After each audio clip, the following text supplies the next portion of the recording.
channel. Granny Story Spells. My grandson forgot to end our video call. That's when I heard him whispering to his girlfriend about something that made my blood run cold. Grandma Rose is getting too suspicious. We need to move faster before she figures out what we're really doing. What I discovered next would shock you and change everything. If you're new here, welcome to Granny Story Spells, where real stories meet real courage. Hit that subscribe button and tell me in the comments. Have you ever felt betrayed by family? My name is Rose Chen, and at 68 years old, I thought I'd seen everything life could throw at me. Living alone in my cozy home in Seattle, Washington, I'd always been the independent type. After my husband Harry passed away 3 years ago, I learned to fix leaky faucets, manage my own money, and even figured out how to use that confusing smart TV remote. My grandson Tommy was supposed to be my pride and joy. At 25, he was studying computer science and always seemed so caring whenever he visited. "Grandma Rose, you're amazing for your age," he'd say with that charming smile. "But don't you think it's time to let someone help you with the technical stuff?" Technical stuff meant my bank accounts, my passwords, and my important papers. Tommy had this girlfriend named Jessica who worked at some kind of tech company. She was always talking about digital security and how older people needed extra protection online. "Rose, honey," Jessica would say sweetly, "hackers target seniors because they think you don't understand computers. Let us help you stay safe." Looking back now, I realize they were the ones I needed protection from. But when you're lonely and your grandson is the only family you have left, you want to trust them. Started small like most bad things do. Tommy offered to help me set up online banking because standing in long lines was too much work for someone my age. Then he suggested we organize all my important documents in one place. Just in case of emergencies. Jessica convinced me to let her update my computer security, which meant she needed all my passwords. "We're just making everything easier for you, Grandma," Tommy would say. And I believed him because I loved him. But strange things started happening. My bank statement showed withdrawals I didn't remember making. When I asked Tommy about it, he'd pat my hand and say, "Grandma, you probably just forgot. That happens sometimes as we get older." Jessica would nod and add, "It's totally normal, Rose. My own grandmother does the same thing." They made me feel like I was losing my mind when really, they were the ones stealing from me. The worst part was how they made everything seem like it was my fault. "Grandma, you clicked on something you shouldn't have," Tommy would explain when money went missing. "These online scammers are really clever." Meanwhile, Jessica would suggest that maybe I needed someone to manage my finances full-time. "Just temporarily," she'd say with fake concern. "Until you feel more confident about technology." They were slowly taking control of everything I owned, and they were making me think it was for my own good. 3 months into their helpful arrangement, I was feeling more confused than ever. Was I really becoming forgetful? Was I too old to handle my own life? Tommy and Jessica visited more often, always with new ideas about how to help me. They suggested I give Tommy power of attorney, just in case something happened to me. They wanted me to add Jessica to my bank accounts as a backup person. Every conversation felt like they were pushing me toward giving up more control. Then came the phone call that changed everything. Tommy had called me on my tablet for our weekly video chat. We talked about the weather, my garden, and his classes. Normal grandma and grandson stuff. When we finished talking, I thought he'd hung up like always. But the screen was still showing our call was active. I was about to tap the end button when I heard Jessica's voice in the background. "Is she still being stubborn about the house papers?" My heart started pounding as I realized they didn't know I could still hear them. Tommy's voice was different now. Cold and calculating instead of warm and loving. "She's getting suspicious about the missing money. We need to speed things up before she starts asking the wrong people for help." Jessica actually laughed at my situation. "Old people are so easy to manipulate. She trusts us completely. By Christmas, we'll have everything transferred and can sell the house." I sat there in shock, listening to my own grandson plan to steal my life savings and my home. The dementia story is working perfectly. Jessica continued. Everyone believes she's getting forgetful. Even her doctor thinks she might need supervised care soon. Dementia story. What dementia story? I wasn't forgetting things. They were stealing from me and making me think I was crazy. Tommy's voice made me feel sick to my stomach. Once we get her declared incompetent, we can put her in one of those cheap nursing homes and sell everything. They talked about my life like I was already dead. Like I was just an obstacle between them and my money. Jessica mentioned how easy it would be to forge my signature on important documents. Apparently, they'd already been practicing. Tommy bragged about how he'd been slowly transferring money from my accounts for months, making it look like normal spending. She'll never figure it out, he said confidently. And even if she does, who's going to believe a confused old woman over her loving grandson? When they finally ended their conversation, I sat in my kitchen chair feeling like my whole world had collapsed. The grandson I loved, the boy I'd helped raise after his parents died in that car accident when he was 12, was planning to destroy me. I'd given him everything. Love, support, money for college, a place to call home. And this was how he was repaying me. By stealing my life savings and planning to lock me away in some horrible place. But you know what? Rose Chen didn't survive 68 years by giving up when things got tough. I'd raised that boy, worked 2 jobs to put food on the table, and built a good life from nothing. If Tommy and Jessica thought they could outsmart me, they had another thing coming. I spent the next 2 days planning my response while pretending everything was normal. When Tommy visited, I acted like the confused old woman they thought I was. "Oh, Tommy dear, I can't remember where I put my checkbook," I'd say helplessly. "And someone's been using my credit card for things I don't remember buying." He'd get that fake concerned look and pat my shoulder. "Don't worry, Grandma. These things happen. Let me help you figure it out." All while he was the one stealing from me. Jessica would bring printouts of my bank statements, pointing to withdrawals she'd probably made herself. "See, Rose. You've been spending money on things and forgetting about it." While they thought they were fooling me, I was gathering evidence. I started taking pictures of everything with my old camera.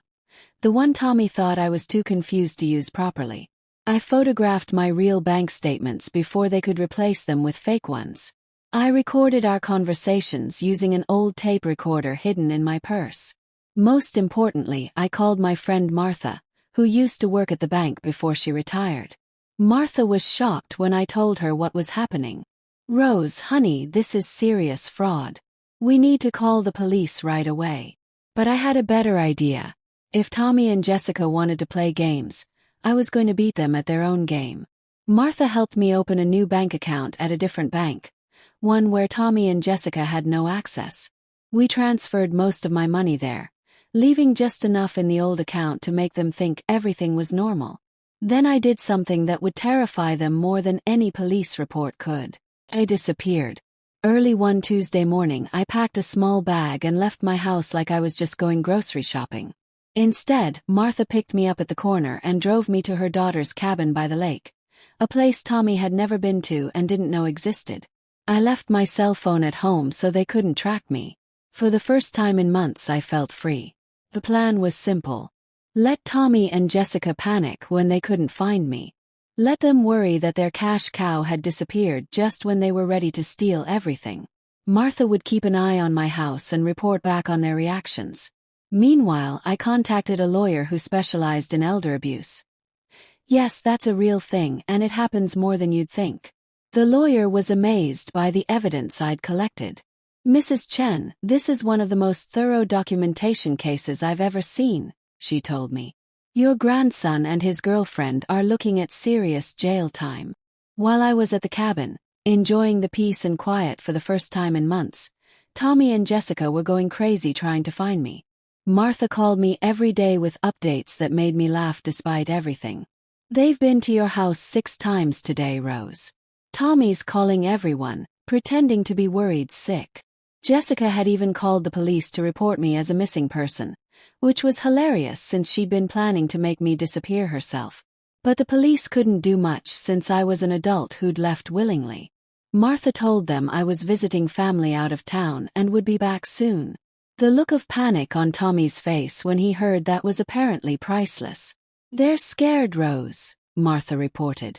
"Really scared." Day 5 of my disappearance was when things got really interesting. Tommy had apparently been trying to access my bank accounts, only to discover that most of the money was gone. Not stolen, just moved to a place he couldn't reach. Martha said he looked like he'd seen a ghost when he came pounding on my door that afternoon. "Where is she?" he demanded. "Something's wrong with her bank account. The money's missing." Jessica was with him and she was furious. "That old bat must have moved it somewhere. We need to find her now before she does something stupid." Something stupid like protecting myself from thieves.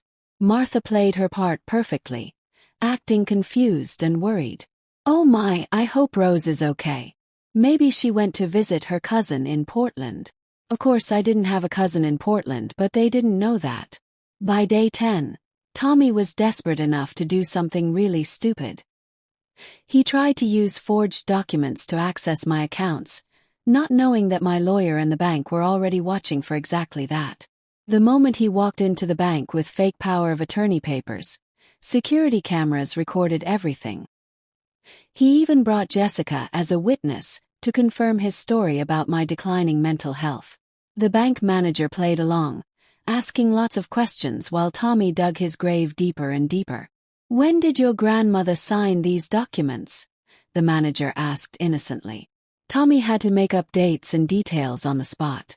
Jessica jumped in to help, describing my episodes and confusion in great detail. They painted such a convincing picture of a helpless old woman that anyone listening would have felt sorry for me. Too bad for them that every word was being recorded for the police. On day 14, exactly 2 weeks after I'd vanished, it was time for the grand finale. My lawyer had coordinated with the police, the bank, and even the Adult Protective Services. Tommy and Jessica were about to get the surprise of their lives. I drove back to Seattle that morning, feeling more excited than nervous. After 2 weeks of peace and quiet at the lake, I was ready to face the music. The trap was set perfectly. Tommy and Jessica were supposed to meet with a financial advisor at the bank to discuss managing my assets while I was missing.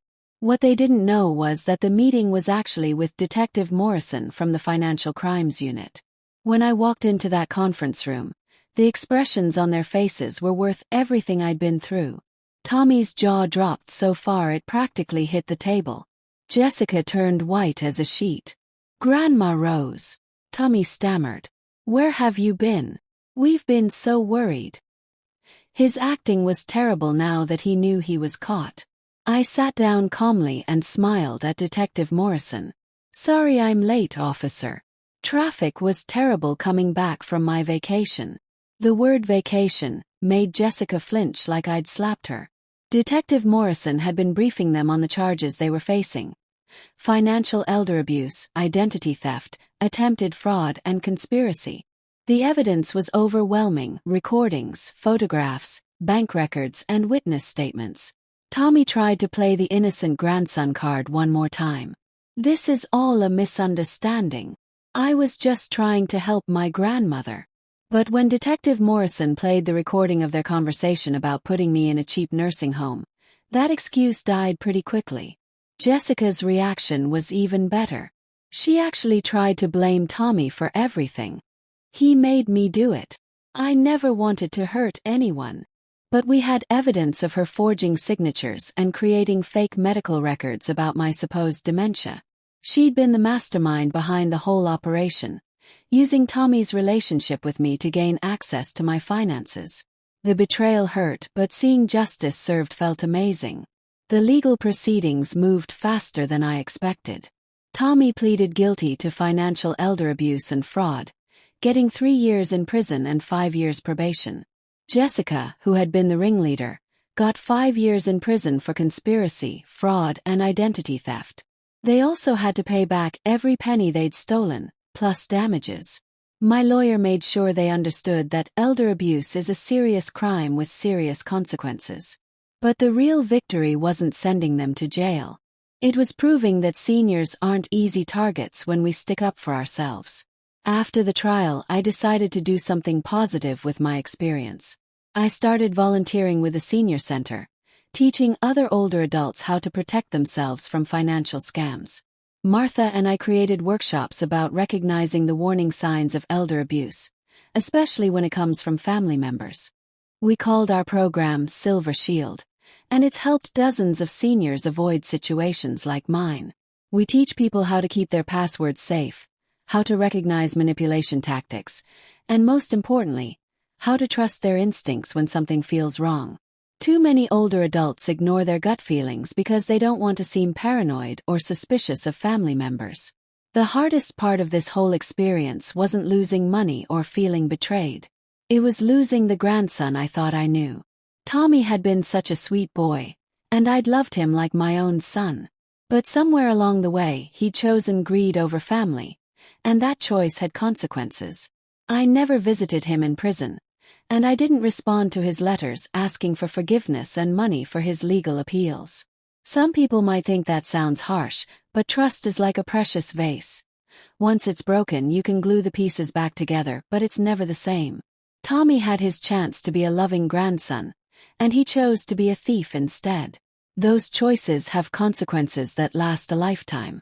Instead of dwelling on the betrayal, I focused on building new relationships with people who genuinely cared about me. The silver lining in this whole mess was discovering how many good people there are in the world.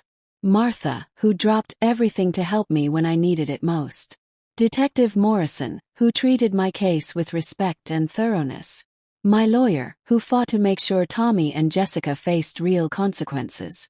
The bank manager who helped catch them in the act. Even neighbors I barely knew offered support when they heard what happened. 2 years later, I'm living my best life at 70 years old. I moved to a smaller house that's easier to maintain, but I kept my independence and my bank account secure. I learned to use new technology properly. Not to make myself vulnerable, but to stay connected with friends and keep my finances safe. I even started dating again, something I never thought I'd do after Harry died. His name is Frank, and he's a retired teacher who volunteers at the senior center with me.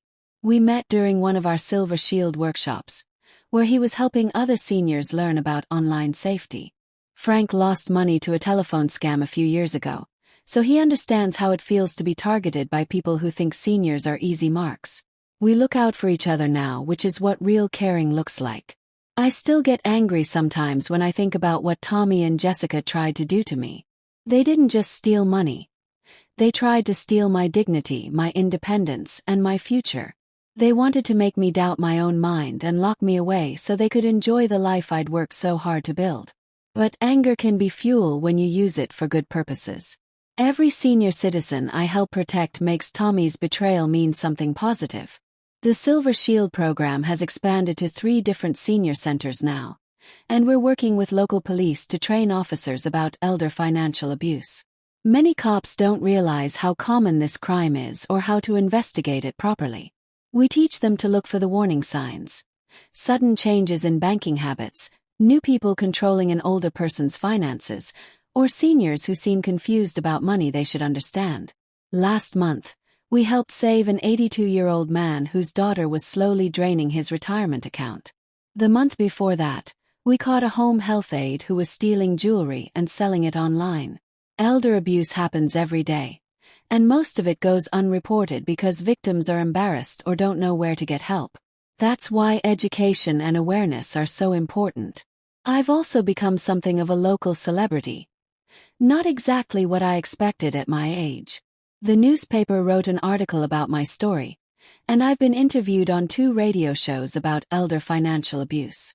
People are always surprised that a sweet little grandma outsmarted criminals and got them sent to prison. But here's the thing. We seniors aren't helpless victims waiting to be rescued. We're smart, experienced people who've survived decades of challenges. We built careers, raised families, and learned how to handle problems when they come up. Just because we need reading glasses and take longer to climb stairs doesn't mean our brains don't work anymore. Tommy and Jessica made the classic mistake of thinking that being older means being stupid or helpless. They learned the hard way that Grandma Rose still had plenty of fight left in her. The funniest part of this whole experience was discovering how much I enjoyed being sneaky and strategic. Who knew that planning a counterattack against criminals could be so satisfying? Martha jokes that I missed my calling as a detective, but I think I found my calling exactly when I needed it. Protecting other seniors from what happened to me feels like the most important work I've ever done. People often ask me if I ever think about forgiving Tommy, especially since he was family. The answer is complicated. I don't wish him harm, and I hope prison teaches him that stealing from people who love you has serious consequences. But forgiveness doesn't mean pretending that what he did was okay or giving him another chance to hurt me. Some bridges burn for good reasons, and sometimes that's the healthiest outcome for everyone involved. I've learned that real family isn't about blood relationships. It's about people who genuinely care about your well-being and would never dream of hurting you for their own benefit. My chosen family now includes Martha, Frank, Detective Morrison, and dozens of friends from the senior center. These are people who celebrate my successes, support me during difficult times, and respect my independence even when they're worried about me. The most important lesson from this whole experience is that it's never too late to stand up for yourself. I was 68 years old when I decided to fight back against people who wanted to control and cheat me. I could have given up, accepted that I was too old to handle my own affairs, and let them steal everything I'd worked for. Instead, I chose to get mad and get even. Age doesn't make you weak or helpless. It makes you experienced. I'd handled difficult situations before, and I could handle this one too. The only difference was that this time, the threat came from someone I loved and trusted. But experience teaches you that sometimes the people closest to you are the ones who can hurt you the most, and you have to protect yourself even when it breaks your heart. If you're watching this and you think someone might be taking advantage of an older person in your life, please speak up. Elder abuse thrives in secrecy and silence.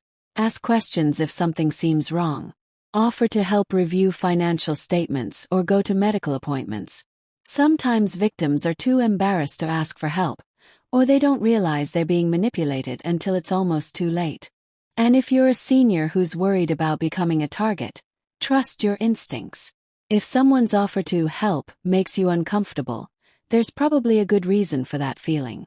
Keep your financial information private, even from family members who insist they need it for your own good. Real help doesn't require giving up your independence or your control over your own money. Set up your accounts with trusted institutions that have good security, and don't let anyone pressure you into making quick financial decisions. Take time to think things over, and don't be afraid to ask for a second opinion from someone you trust. Most importantly, remember that being older doesn't make you less capable. It makes you more experienced at spotting trouble. The technology that Tommy and Jessica used to steal from me can also be used to protect yourself. Online banking lets you monitor your accounts daily instead of waiting for monthly statements. Password managers keep your information secure without requiring you to remember dozens of different passwords. Video calling lets you stay connected with friends and family who really care about you. Don't let fear of new technology make you vulnerable to people who want to help by taking control of your digital life. Learn what you can, ask questions when you're confused, and get help from reputable sources like your bank or the senior center. Knowledge is power, and power is protection against people who want to take advantage of you. Looking back now, I can see all the warning signs I missed because I wanted to believe that Tommy really loved me and wanted to help. He isolated me from my friends at the bank by insisting we use online services instead. He made me doubt my own memory and judgment by blaming me for problems he was creating. He rushed me into making decisions without giving me time to think or ask for advice. Jessica reinforced everything Tommy said, making it seem like they were both concerned about my well-being when they were really concerned about access to my money. They created a sense of urgency around every financial decision, claiming that waiting would put me at risk from hackers or scammers. The irony is that they were the scammers I needed protection from. The Silver Shield program teaches people to recognize these manipulation tactics before it's too late. We role-play different scenarios so people can practice saying no to pressure tactics. We teach them to ask for time to think before making any major financial decisions. Most importantly, We help them understand that real love and care don't come with strings attached or demands for access to your money. 3 years after this whole nightmare began, I'm stronger and more independent than I was before Tommy and Jessica tried to destroy my life. I'm more careful about who I trust, but I'm not afraid to form new relationships with good people. I'm more aware of potential scams and threats, but I'm not paralyzed by fear. I've learned that being cautious and being strong can go hand in hand. Most days I don't think about Tommy at all anymore. I'm too busy living my life, helping other people, and enjoying my relationship with Frank. We're planning a trip to Alaska this summer. Something I never would have considered when I thought I was losing my mind and needed constant supervision. Turns out I was perfectly capable of taking care of myself. I just needed to get rid of the people who were sabotaging me. The detective who worked my case told me that elder financial abuse is one of the fastest growing crimes in America. As the population ages and more seniors have significant assets, criminals are developing more sophisticated ways to steal from them. Family members commit about 60% of these crimes, which makes them especially devastating because they destroy relationships along with financial security. But Detective Morrison also told me that seniors who fight back like I did have a much higher rate of recovering their stolen money and seeing their abusers face real consequences. The key is recognizing what's happening early enough to gather evidence and get help from professionals who know how to handle these cases. Waiting and hoping things will get better usually just gives criminals more time to steal more money. The legal system takes elder abuse seriously when victims are willing to press charges and testify about what happened. Tommy probably expected me to be too embarrassed or confused to take him to court. He thought I'd just accept the situation and let him get away with stealing from me. But underestimating Rose Chen was the biggest mistake he ever made in his life. I testified at both Tommy's and Jessica's sentencing hearings, and I made sure the judge understood exactly how their actions had affected me. Not just financially but emotionally and psychologically. They hadn't just stolen money. They'd stolen my trust, my peace of mind, and my relationship with the grandson I'd loved like a son. Those are losses you can't measure in dollars and cents. The judge was clearly moved by my testimony and the evidence we presented. She told Tommy and Jessica that elder abuse was one of the most cowardly crimes she'd ever seen, especially when it's committed by family members who should be protecting their elderly relatives instead of preying on them. She said their sentences would reflect the seriousness of their crimes and serve as a warning to others who might consider similar schemes. After the sentencing, Tommy tried to approach me in the hallway outside the courtroom. He was crying and saying he was sorry, that he'd never meant for things to go so far. Jessica was with him, also crying and begging for my forgiveness. But apologies don't undo the damage they caused, and tears don't return stolen money or rebuild broken trust. I walked past them without saying a word. Some people might think I was too harsh, but I've learned that setting boundaries is an important part of protecting yourself. Tommy and Jessica had multiple opportunities to stop their scheme and do the right thing. Instead, they kept pushing forward with their plan to steal my life savings and have me committed to a nursing home. They made their choices, and now they had to live with the consequences. The hardest part wasn't sending them to prison. It was accepting that the grandson I'd loved and supported for 25 years had never really existed. The real Tommy was someone who could look me in the eye and lie about loving me while planning to destroy my life. That's a betrayal that cuts deeper than any financial loss, and it's not something you recover from or forget about. But dwelling on betrayal and hurt feelings doesn't protect other seniors from similar crimes. Channeling that pain into positive action does. Every workshop we teach, every senior we help protect, every criminal we help catch makes Tommy's betrayal serve a useful purpose. He taught me that evil can come from unexpected places, but he also taught me that I'm stronger and smarter than I ever imagined. The Silver Shield program has been so successful that we're expanding to other cities and working with state legislators to strengthen elder abuse laws. We're also developing online resources for seniors who can't attend in-person workshops but want to learn about protecting themselves from financial predators. The internet that Tommy used to steal from me has become a tool for helping other seniors stay safe. Frank and I have been featured in several news stories about elder abuse prevention, and we've been invited to speak at conferences about financial crimes against seniors. It's strange how something so terrible led to opportunities one never would have had otherwise.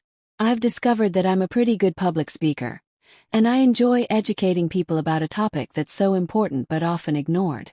Last month, I received a letter from a woman in Oregon who saw one of our interviews online. Her son-in-law had been pressuring her to sign over power of attorney, and our story helped her recognize the warning signs before it was too late. She contacted local authorities and discovered that he'd already stolen money from 2 other elderly relatives. Our story helped catch a criminal and save other victims from what I went through. That's the kind of success story that makes all the pain and betrayal worthwhile. If my experience helps even one senior avoid being victimized by family members or strangers, then something good came from something terrible. Tommy and Jessica thought they were just stealing money from one confused old lady, but their crimes led to a movement that's protecting seniors all across the country. The most important message I want to share is that being a senior doesn't make you powerless. We have wisdom, experience, and resources that younger people often underestimate. We also have less to lose than people who are just starting their careers and families, which can make us formidable opponents when someone threatens our security or independence. Don't let anyone convince you that age makes you weak or incompetent. Don't give up control of your finances, your medical decisions, or your living situation unless you decide it's the right choice. Don't let family members or friends pressure you into quick decisions about important matters. Take your time, ask questions, and get second opinions from people you trust. Most importantly, trust your instincts when something feels wrong. That uncomfortable feeling in your stomach when someone offers to help with your money might be your brain recognizing danger that you haven't consciously identified yet. Listen to that feeling and investigate before you hand over control of your life to someone who might be planning to betray you. Rose Chen learned these lessons the hard way, but now I'm sharing them with everyone who will listen. The woman Tommy and Jessica tried to erase became stronger and more determined than they ever imagined possible. And honestly, that's the sweetest revenge of all. Thank you for watching Granny Story Spells. Don't forget to subscribe and please share your own stories in the comments.